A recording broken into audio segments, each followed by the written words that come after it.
Maulap na panahon na may pag-ulan sa malaking bahagi ng bansa. Ang The Shear Line ay nakaaapekto sa silangang bahagi ng Southern Luzon. Samantala, ang Northeast Monsoon, amihan, ay nararanasan sa nalalabing bahagi ng Luzon, habang ang Easterlies ay nakakaapekto sa nalalabing bahagi ng bansa. Mayroon ding trough of LPA na nagdudulot ng pag-ulan. Significant weather threat today, malalakas na pag-ulan. Moderate heavy rains, Catanduanes, Albay, Sorsogon. Ang The Shear Line ay nakakaapekto sa silangang bahagi ng Southern Luzon.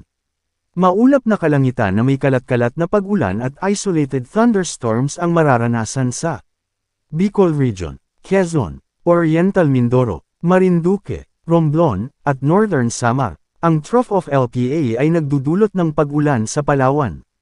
Maulap na kalangitan na may kalat-kalat na pag-ulan at thunderstorms ang inaasahan sa Palawan. Ang Easterlies ay nagdudulot ng pag-ulan sa nalalabing bahagi ng Eastern Visayas. Maulap na kalangitan na may kalat-kalat na pag-ulan at thunderstorms ang mararanasan sa nalalabing bahagi ng Eastern Visayas.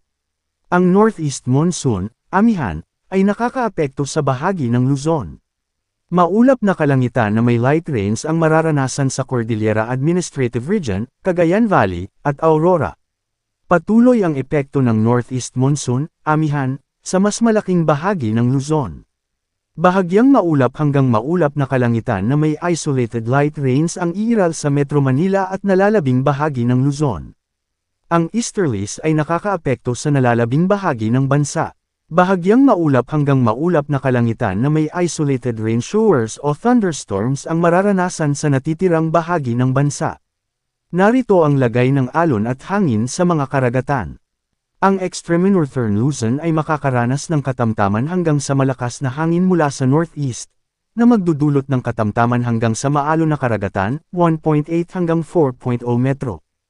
Sa nalalabing bahagi ng Luzon, mararanasan ang katamtaman hanggang sa malakas na hangin mula sa northeast hanggang north, na magdudulot ng katamtaman hanggang sa maalon na karagatan, 1.5 hanggang 3.5 metro.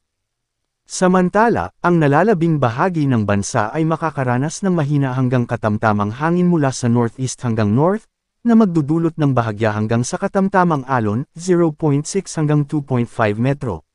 Manatiling nakatutok sa Weather Beta para sa bago pang updates, don't forget to subscribe.